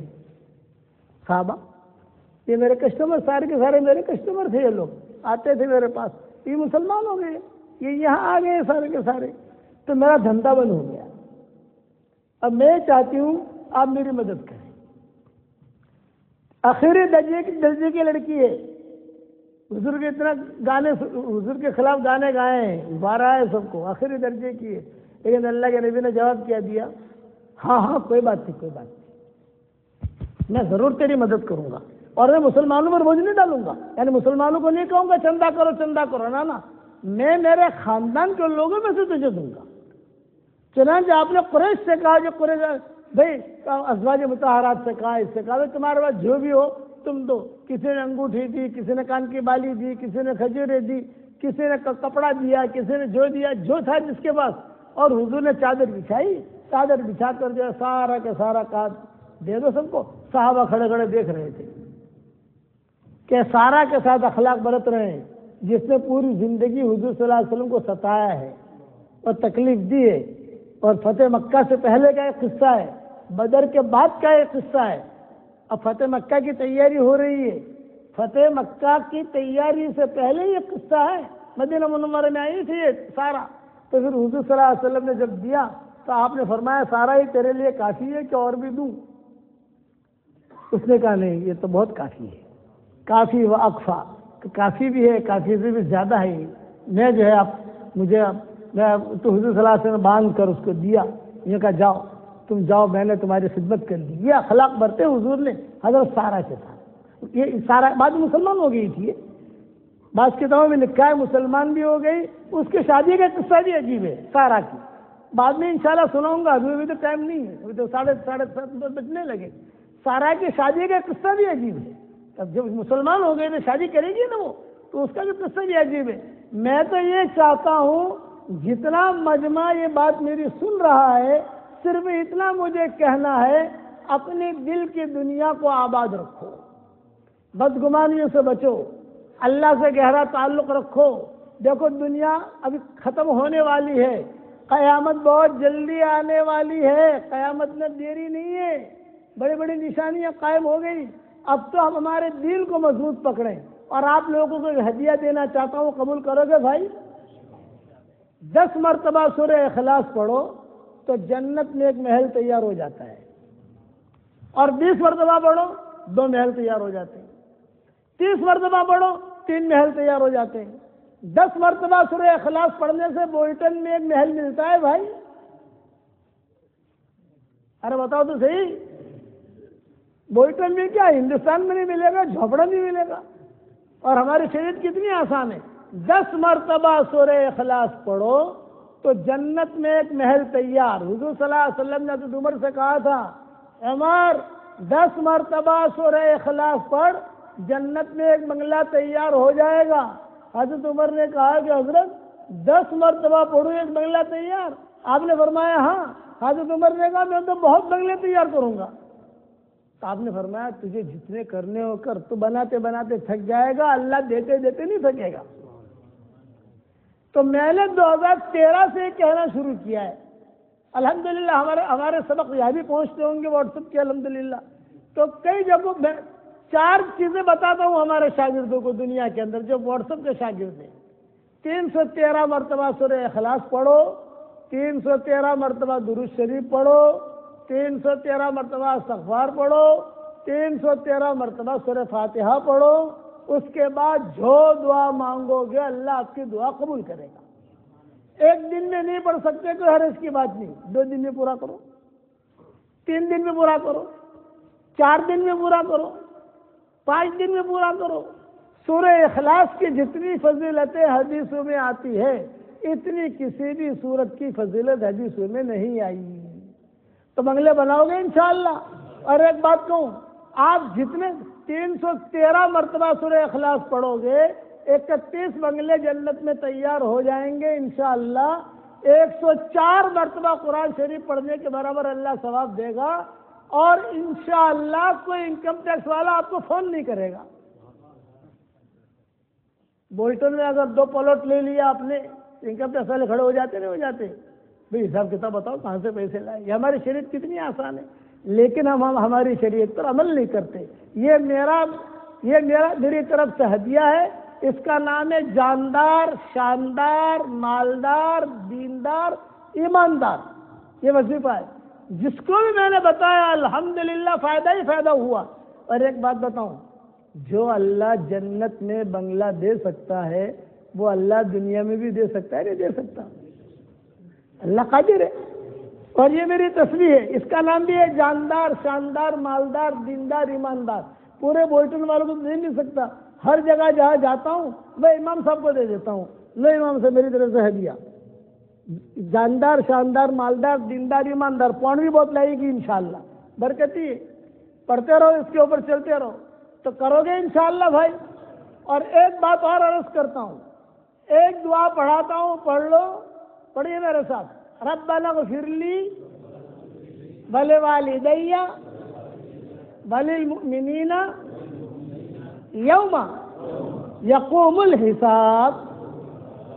حدیث شریف میں آتا ہے جو یہ دعا پڑھ لے تو اس وقت میں جتنے مسلمان مرد اور عورتیں ہوں گی ان سب کے برابر اللہ اس کے اکاؤنٹ میں نیکیاں داخل کرے گا. ہم نے پڑھا، ہمارے اکاؤنٹ میں نیکیاں آ گئی. میرے جو بھی کتاب چھپتی ہے اور میرا جو بھی قرآن کا ترجمہ آتا ہے، کئی قسم کے ہمارے قرآن کے ترجمے الحمدللہ وجود میں آ گئے اور کئی رستے میں کام چل رہا ہے الحمدللہ. ہر جگہ پہلے صفحے پر میں یہ دعا لکھوا دیتا ہوں حوالے کے ساتھ، تاکہ کم سے کم ایک مرتبہ تو پڑھ لے آدمی، نیکیاں ملے گی اس کو. پڑھتے رہو گے انشاءاللہ.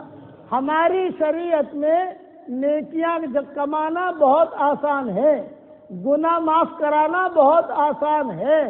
سب سے زیادہ مشکل ہے نیکیوں کو قبول کرانا. اور قبول کیسے ہوتا ہے؟ ہیرا پھیری سے اللہ قبول نہیں کرتا. قبول کیسے ہوگا؟ تقوی ہونا چاہیے. انما يتقبل اللہ من المتقین. تقوی اختیار کرو گے انشاءاللہ.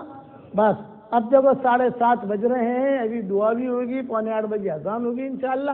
سب سے پہلے مجھے یہ بتاؤ، دعوت کے کام کو اپنا کام بناؤ گے کہ نہیں؟ اس مسجد کے اندر مسجد و جماعت کب بیٹھتی ہے بھائی؟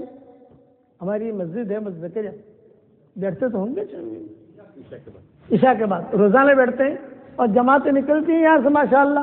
دیکھو ایک بات بتاؤں، اب یہ دور ایسا آ گیا ہے، یہ دور جو چل رہا ہے، اس دور کے اندر اندھے بھی نکل رہے ہیں، گونگے بھی نکل رہے ہیں، بہرے بھی نکل رہے ہیں، کمزور بھی نکل رہے ہیں، لنگڑے بھی نکل رہے ہیں. میرے والد صاحب رحمۃ اللہ علیہ اپنا قصہ 1960 کا سناتے تھے. 1960 تو بہت ہو گیا نا. میری عمر اس وقت 6 سال کی تھی یا 5 سال کی تھی. والد صاحب رحمۃ اللہ علیہ فرماتے تھے ہم سب سے پہلے مصر گئے. اب جب مصر گئے قاہرہ تو وہاں اعلان ہوا ہندوستان کے علماء آئے ہیں، ہندوستان کے علماء آئے ہیں، ہندوستان کے علماء آئے ہیں. تو وہ بیچارہ عرب جو ہے بیان سننے آتے تھے. اب ہماری عربی کہاں اور ان کی عربی کہاں، ہمارا علم کہاں ان کا علم کہاں، لیکن وہ عزت کرتے تھے ہماری. ایک مرتبہ بولے میری جماعت کے ساتھ ایک قصہ ہوا کہ میں نے بیان کے لیے کھڑا ہوا اور موسیٰ اور فرعون قارون اور حضرت موسیٰ ان کا قصہ بیان کرتا تھا میں وہاں مصر کی مناسبت سے. تو سارے کے سارے جتنے عرب تھے وہ اٹھ کر چلے گئے، کوئی نہیں بیٹھا. ایک بڑے میاں خالی بیٹھے میرے سامنے بیٹھے ہوئے تھے اور سر ہلا رہے تھے، ایک آدمی. باقی سب چلے گئے. ہمارے جماعت کے لوگ تھے تو جماعت کے لوگ کھانا پکانے میں مشغول تھے، کوئی کپڑا دھونے میں مشغول تھا. میں اکیلا کھڑا کھڑا بیان کر رہا تھا مصر میں قاہرہ میں، اور ایک آدمی میرے سامنے بیٹھا ہوا خالی سر ہلا رہا ہے. تو والد صاحب رحمۃ اللہ علیہ نے کہا میرے دل میں آیا کیا کروں، لوگ تو سب چلے گئے، اب ایک بڈھے کے سامنے کیا بیان کروں میں، اور وہ خالی سر ہلا رہا ہے، اوپر تو دیکھتا نہیں ہے، نیچے دیکھ کرتا پتہ نہیں جاگتا بھی ہے کہ سوتا ہے وہ. لیکن میرے دل میں بات آئی اللہ رسول کی بات ہے. میں کیا کہتا ہوں 2.5 گھنٹہ مجھے کہا بیٹا یونس 2.5 گھنٹہ میں نے اس ایک آدمی کے سامنے بیان کیا. وہ بیٹھا ہوا میں کھڑا ہوا. اب 2.5 گھنٹہ بیان کے بعد تشکیل ہمارے یہاں تشکیل ہوتی ہے. میں اس کے سامنے بیٹھ گیا. جب میں اس کے سامنے بیٹھا تو اس نے میری طرف دیکھا تو میں نے کہا چچا ہمارے ساتھ 4 مہینہ اللہ کے راستے میں نکلو. جب میں نے یہ کہا تو اس نے اپنے انگوٹھے سے اشارہ کیا. میں کچھ سنا نہیں ہے، میں نے آسم اب کم بول بھی نہیں سکتا تھا، سن بھی نہیں سکتا تھا. تو والد صاحب کہتے تھے کہ میرا دل اور ٹوٹا. کہہ رہے یار 2.5 گھنٹہ میں نے بیان کیا اور یہ تو سنا بھی نہیں اس نے. لیکن میں ہارا نہیں، میں تھک نہیں گیا. میں نے اس کو عملی طور پر خصوصی ملاقات سکھائی، عمومی ملاقات سکھائی کہ دیکھو ایسے ایسا گشت کرتے ہیں، یہ خصوصی ملاقات ہے، ایسے اشارے کر کے مسجد میں لاؤ. یہ میں نے اس کو سکھایا، عمومی ملاقات سکھائی. پھر ہم لوگ اسپین وغیرہ چلے گئے، مصر سے مراکش چلے گئے. سال سوا سال کے بعد ہم واپس مصر آئے. تو ہم کو تو ایک ہی مسجد کا ایڈریس معلوم تھا. تو وہاں ہم جب داخل ہوئے تو یہ جو بڑے میاں تھے نا گنگے بہرے جو سن نہیں سکتے تھے، وہ جماعت کے مشورے کے امیر تھے اور ان کے سامنے 50 آدمی عرب بیٹھے ہوئے اور ہماری جماعت کا مشورہ کر رہے تھے. تو ابا کہتے تھے ٹھیک کبھی اچھا والد صاحب رحمۃ اللہ علیہ مجھے بیان کے لیے بھیجتے تھے تو میں 15 منٹ بیان کر کے آ جاؤں. تو ابا کہتے ہیں تجھے تو ابھی بھیجا ہے، تو بیان کر کے آ گیا اتنی دیر میں 15 منٹ کا بیان. میں نے کہا ابا مجمع تھا ہی نہیں، کیا بیان کروں. نہیں کہتا تھا مجمع ہو تو ذرا مزہ آ گیا بیان کرنے کا. تو ابا کہتے تھے کتنے ہوں گے. میں نے کہا 300-400 تھے، ہم کو تو 3-4 لاکھ چاہیے. میں ابا کو کہا تو ابا نے مجھے بٹھایا اور مجھے بٹھا کر کہا نبیوں کو 3-4 لاکھ نہیں ملے ہیں، نبیوں کو 300 بھی نہیں ملے ہیں. نبی تو ایک ایک پر محنت کرتا تھا، اس لیے پھر سے میں بھیجوں گا کل بیان کے لیے. تو تم جو ہے پوری اپنی بات گھنٹے کی ہو، سوا گھنٹے کی ہو، پوری بات مکمل کرنے کی، چاہے 2 آدمی ہو چاہے 3 آدمی ہو، ہماری بات ہم مکمل کریں گے. پھر یہ اپنا قصہ سناتے تھے کہ وہ میں نے گنگا بہرے کے سامنے بیان کیا کھڑے رہ کر، اللہ نے وہ ایسا قبول کیا کہ مصر سے جماعتیں یعنی کوئی دن ایسا نہیں گیا کہ دہلی مرکز میں مصر کی جماعت موجود نہ ہو.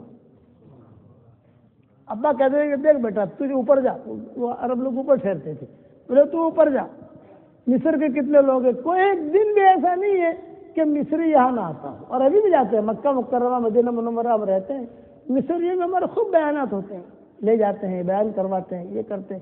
تو یاد رکھنا دور ہے منزل مقصود مگر ہے تو صحیح، راہ کٹ جائے گی تو عزم سفر پیدا کر. اس لیے آپ حضرات ہی دن کا کام کرو گے انشاءاللہ، چلہ جاؤ گے انشاءاللہ، 3 چلہ جاؤ گے انشاءاللہ. اب نام لکھواتا نہیں ہوں لیکن ارادہ تو کرو نکلنے کے انشاءاللہ. اور آپ لوگوں کے یہاں جوڑ ہوتے رہتے ہیں، مشورے ہوتے رہتے ہیں، مشوروں میں بیٹھو، ابا کہتے تھے مشورے میں جا کر بیٹھو، تمہارے ذمے کوئی کام آئے تو بھی بیٹھو، کوئی کام نہ آئے تو بھی بیٹھو، اس مشورے سے جتنی خیریں پھیلیں گی اس میں اللہ آپ کو پارٹنر بنا دے گا، آپ حصے دار ہو جاؤ گے، کرو گے انشاءاللہ۔ اور میں ہمیشہ دعا کرتا ہوں اس کے لیے جو مجھے اپنی دعا میں یاد کرتا ہے۔ اگر آپ میرے لیے دعا کرو گے تو میری دعا میں پارٹنر رہو گے انشاءاللہ، دعا کرو گے میرے لیے انشاءاللہ۔ چلو دعا کر لو۔ اللہم لک الحمد کما انت اہل فصلی وسلم علی سیدنا محمد کما انت اہل وافعل بنا ما انت اہل فانک اہل التقوی واہل المغفرہ۔ اے اللہ ہمارے گناہوں کو معاف فرما، اے اللہ ہماری خطاؤں سے درگزر فرما، اے اللہ بولٹن والوں کو قبول فرما، ان کے مردوں کو قبول فرما، ان کی عورتوں کو قبول فرما، ان کے بچے بچیوں کو قبول فرما، بولٹن کے ذرے ذرے کو قبول فرما، بولٹن کے ذرے ذرے کو قبول فرما، پورے انگلینڈ والوں کو قبول فرما، پورے برطانیہ والوں کو قبول فرما۔ اے اللہ اچانک کا خیر ہمیں نصیب فرما، اچانک کے شر سے ہماری حفاظت فرما، ہمارا کھویا ہوا دین ہمیں واپس دے دے، ہمارا کھویا ہوا قرآن ہمیں واپس دے دے، ہماری کھوئی ہوئی عزتیں واپس دے دے، کھویا ہوا دعوت کا کام ہمیں واپس دے دے۔ اے اللہ رسول اللہ صلی اللہ علیہ وسلم کی امت پر کرم کا، رحم کا، فضل کا معاملہ فرما۔ اے اللہ جو بیمار ہوں ان کو شفا عطا فرما۔ اے اللہ تیری مخلوق میں سے جو بیمار ہوں، انسانوں میں سے بیمار ہوں، جناتوں میں سے بیمار ہوں، جانوروں میں سے بیمار ہوں، سانپوں میں سے بیمار ہوں، جو جانور، جو انسان، جو جنات بیمار ہو تو ان سب کو شفا کاملہ عاجلہ دائمہ مستمر عطا فرما۔ اے اللہ جن کے لڑکے لڑکیاں شادی کے لائق ہوں، غیر شادی شدہ ہوں، بہترین جوڑوں کا ان کے لیے انتظام فرما، جو بے اولاد ہوں نیک صالح اولاد انہیں نصیب فرما، جن کے اولاد تھے مگر نافرمان ہیں ان کی نافرمان اولاد کو فرما بردار بنا دے۔ اے خوبصورت پردے والے، اے خوبصورت چادر والے، ہمارے عیبوں پر پردے ڈال دے، مستفید الاخیار میں ہمیں شامل فرما دے۔ اے اللہ ہدایت کی ہوائیں چلا دے، اے اللہ ہدایت کی ہوائیں چلا دے، اے اللہ ہدایت کی ہوائیں چلا دے۔ اے اللہ ہمیں تقوی کا لباس پہنا دے، ہمیں زہد کا لباس پہنا دے، ہمیں عافیت کا لباس پہنا دے، ہمیں صحت کا لباس پہنا دے۔ اے اللہ ہمارے بھائی الیاس کی طبیعت خراب ہے، انہیں شفا کاملہ عاجلہ دائمہ مستمر عطا فرما، جو بیمار ہوں تو ان سب کو شفا عطا فرما۔ اے اللہ یہ مجمع آمین کہہ رہا ہے، کسی کے باپ کا انتقال ہو چکا ہے، کسی کے ماں کا انتقال ہو چکا ہے، کسی کے ماں اور باپ دونوں کا انتقال ہو چکا ہے، وہ قبروں میں انتظار میں ہے کہ کوئی ہمارے لیے بھی دعا کرتا ہے کہ نہیں کرتا۔ اے اللہ ہمارے ماں باپ کی مغفرت فرما، ہمارے ماں باپ کی مغفرت فرما، ہمارے ماں باپ کی مغفرت فرما، ان کے ہڈی ہڈی کو جنت نصیب فرما، اور جو زندہ ہوں ان کے قدر کرنے کی تو توفیق عطا فرما۔ اے اللہ رسول اللہ صلی اللہ علیہ وسلم کی امت پر کرم کا، رحم کا معاملہ فرما۔ اے مالک اس امت کو ظالم اور مظلوم بننے سے بچا لے، اس امت کو ظالم اور مظلوم بننے سے بچا لے۔ آج دوسروں کی موت کی خبریں ہمارے کانوں تک پہنچتی ہیں، ایک دن ہماری موت کی خبر دوسروں کے کانوں تک پہنچے گی۔ کوئی پانی گرم کر رہا ہوگا، کوئی نہلا رہا ہوگا، کوئی کفن تیار کر رہا ہوگا، کوئی مشک اور عنبر لگا رہا ہوگا، کچھ لوگوں کے کندھوں پر سوار کیا جائے گا۔ یہ سفر ہوائی جہاز کا نہیں ہوگا، ریل کا نہیں ہوگا، کاروں کا نہیں ہوگا، اے اللہ لوگوں کے کندھوں پر یہ سفر ہوگا۔ محبت کے دعویٰ کرنے والے کچھ مٹھیاں ہدیے میں پیش کریں گے، ایک جملہ کہہ کر واپس لوٹیں گے، قبر تک آپ کا اکرام کر لیا، قبر تک آپ کا ساتھ دے دیا، قبر تک آپ کا اکرام کر لیا، آگے آپ کے اعمال جانے۔ اے اللہ تو اس وقت میں ہمارا معین اور مددگار بن جا، ہمارا معین اور مددگار بن جا۔ اے اللہ اس مجمع میں سفید بال والے بوڑھے بھی ہیں، نوجوان عبادت گزار بھی ہیں، معصوم بچے بھی ہیں۔ اگر یہی مجمع ملتان کے کسی سخی کے دروازے پر چلا جائے، صرف 1 پاؤنڈ کی بھیک مانگے، اس سخی کے لیے پاؤنڈ کا دینا جتنا آسان ہے اس سے زیادہ تیرے لیے ہدایت کا دینا آسان ہے۔ اے اللہ ہماری جھولیوں کو ہدایت سے بھر دے، ہماری جھولیوں کو امن و امان سے بھر دے۔ اے خوبصورت پردے والے، اے خوبصورت چادر والے، ہمارے عیبوں پر پردے ڈال دے، ہمیں مستفید الاخیار میں شامل فرما۔ اے اللہ میری اس دعا پر دنیا بھر میں جہاں کہیں آمین کہی جائے ان کی بھی جائز مرادیں پوری فرما اور ہماری جائز مرادوں کو بھی پوری فرما۔ اے اللہ رسول اللہ صلی اللہ علیہ وسلم نے جتنی خیر کلام کی دعائیں مانگی ہیں وہ ساری کی ساری ہم سب کے لیے اور پوری امت کے لیے تو قبول فرما، اور جن شرور سے پناہ چاہیے ان شرور سے تو ہماری حفاظت فرما اور پوری امت کی حفاظت فرما۔ اے اللہ تیرے نبی نے کہا ہے الخلق عیال اللہ، ساری مخلوق اللہ کا کنبہ ہے۔ اے اللہ تیرے کنبے میں جس کو دکان کی ضرورت ہو دکان عطا فرما، جسے مکان کی ضرورت ہو مکان عطا فرما، جسے کاروبار کی ضرورت ہو کاروبار عطا فرما۔ اے اللہ جو مقروض ہو عافیت سے ان کے قرضوں کے ادا ہونے کی غیب سے صورت شکلیں پیدا فرما، جو بیمار ہوں انہیں شفاء کاملہ عاجلہ عاجلہ دائمہ مستمرہ عطا فرما۔ اے اللہ جس کرم سے آپ نے ہمیں بولٹن کی اس مسجد زکریا میں جمع کیا ہے، تیرے اسی کرم سے جنت الفردوس میں تیرے نبی کے پڑوس میں ہماری قیامت تک کی آنے والی نسلوں کے ساتھ تو ہم سب کو جمع فرما دے، تو ہم سب کو جمع فرما دے۔ اے اللہ جو مانگا وہ عطا فرما، مانگنے سے رہ گیا وہ عطا فرما۔ اس مجلس میں فرشتے بھی ہیں، اس مجلس میں جنات بھی ہیں، اس مجلس میں انسان بھی ہے، اس مجلس میں فرشتے آمین کہہ رہے ہیں، ان فرشتوں کے آمین کے کہنے کو قبول فرما، ان فرشتوں کے آمین کے کہنے کو قبول فرما۔ اے اللہ رسول اللہ صلی اللہ علیہ وسلم نے جتنی دعائیں رات میں مانگی ہے وہ ہمارے لیے قبول کر، دن میں مانگی ہے ہمارے لیے قبول کر۔ اے اللہ ہواؤں کے ساتھ جو خیریں آتی ہیں وہ ہمارے لیے مقدر فرما، ہواؤں کے ساتھ جو برائیاں آتی ہیں ان برائیوں سے تو ہماری حفاظت فرما۔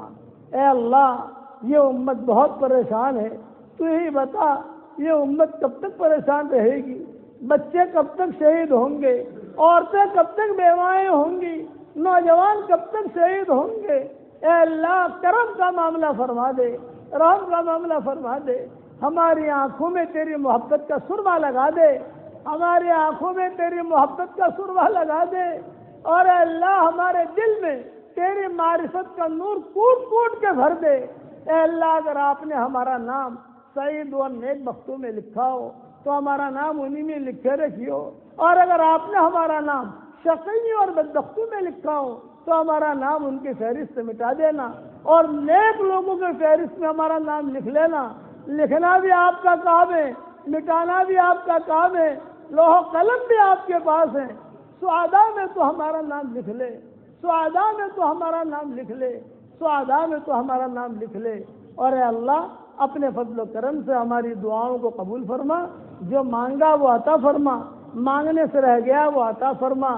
اللہم انا نسألک من کل خیر خزائنہ بیدک ونعوذ بک من کل شر خزائنہ بیدک سبحان ربنا رب العزة عما يصفون وسلام علی المرسلین والحمد للہ رب العالمین۔